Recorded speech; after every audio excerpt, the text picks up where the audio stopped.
The Bankrupt Bookseller. Improving books. The improving books par excellence are the Home University Library of Modern Knowledge, begun by Williams and Norgate and carried on now by Thornton Butterworth. I have several of them, and how grateful the reading public must be to the publishers and the authors. All Hilary blocks are in my stock, and I purr with knowledge of the world while I rise from reading his Warfare in England and his French Revolution. The whole series is so admirably planned: religion and philosophy, literature, geography, economics, politics, history. A fine range of reading which bears out Carlyle's truth that the true university is a good collection of books. Who wouldn't, I ask my empty and almost echoing shop this afternoon, who wouldn't give a couple of shillings to spend 2 or 3 hours with H.A.L. Fisher or A.F. Pollard or H.N. Bracefield or Harold J. Lasky? These books give every man the opportunity, and I am glad to be the purveyor of that opportunity. I don't belong to the class of booksellers who put neat black and gold labels on their books giving their name and address, but would be proud to do it on any of this series.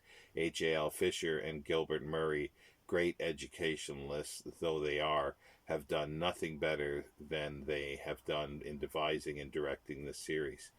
2 shillings, it isn't bookselling. It is exchanging mere silver for solid gold. I owe the series a lot, and any man who buys and reads these books is bankrupt in the noblest sense, for he can never pay his debt to the producers of them. These are high words, but I write them calmly. They are true. The biggest of my improving books is Cassell's edition of H.G. Wells's Outline of History. It is an educational service to our generation.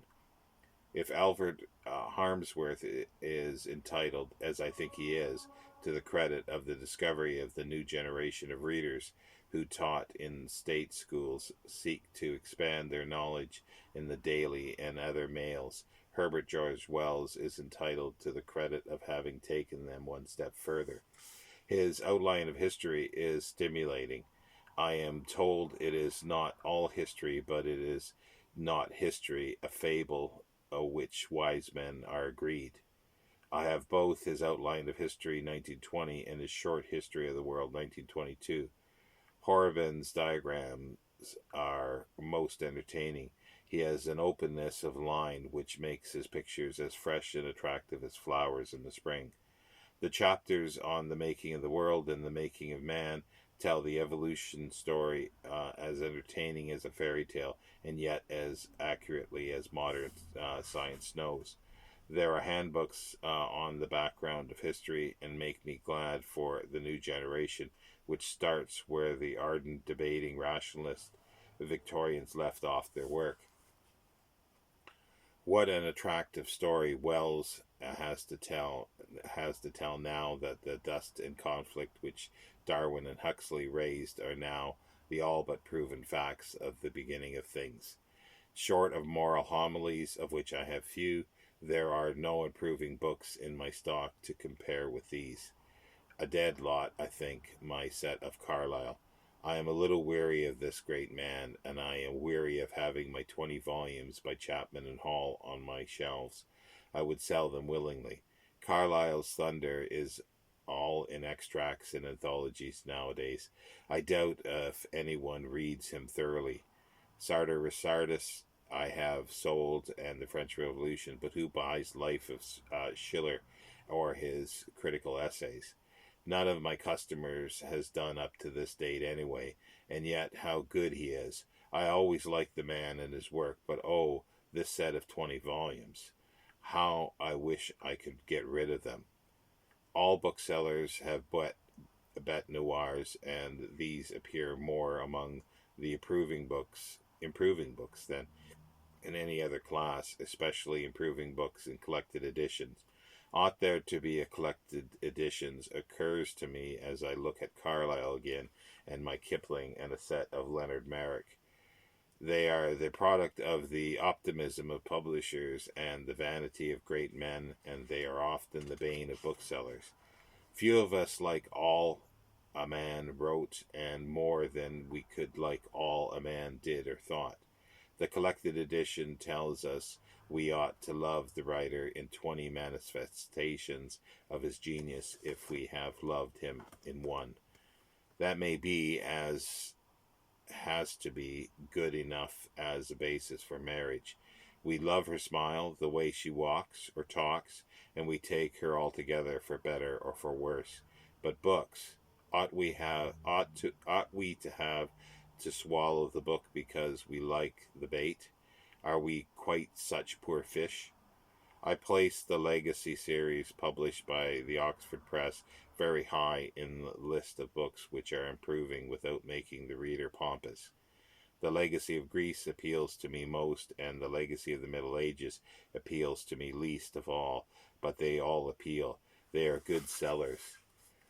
It is almost impossible to avoid paying 8 shillings 6 pence to know that Greece was and what she has left us, and she has left us a legacy to live by now, and she has gone. The men who come late in life to letters buy this series. The men, I had one today, who know how wonderful the life of the past was and how much of it lives in them today. These men who had no education after 12 or 14, these men know, try and buy the series. I never see and talk to men of the type. My customer this morning was definitely an example, but I remember Gibbon's declaration in his memoirs.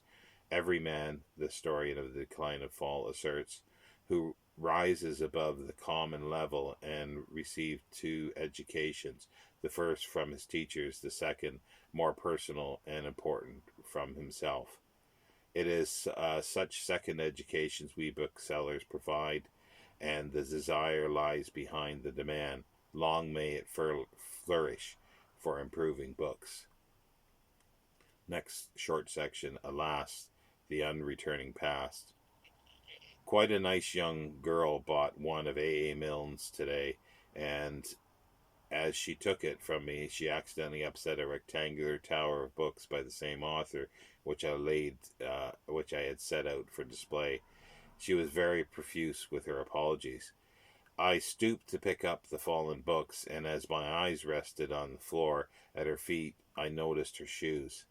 They were neat and I suppose graceful, but they did not thrill me as once thrilled me a pair of button boots. Now I adore those button boots of a long-lost love. I would not exchange the memory of them for a caravan of crocodile and snake skins. Indeed, not a whole shopful of lizard shoes.